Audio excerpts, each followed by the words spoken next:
Hakan çıkarma, kürekle tartıp koyalım. Hakan çıkarma, kürekle tartıp koyalım. Sağarlap жазgım geldi. Gülkümdü muzikaga salgım geldi. Sen benim ömür gülüm geldi.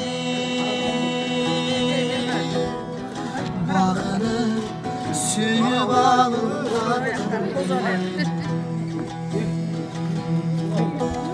görüşkönce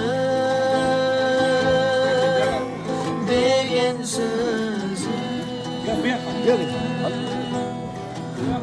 sözüm kayra kayra okun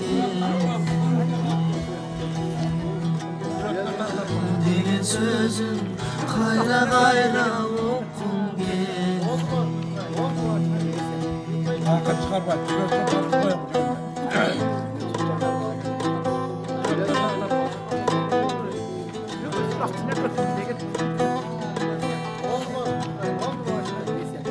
Hakan çıkarma, kürekle tartıp koyalım.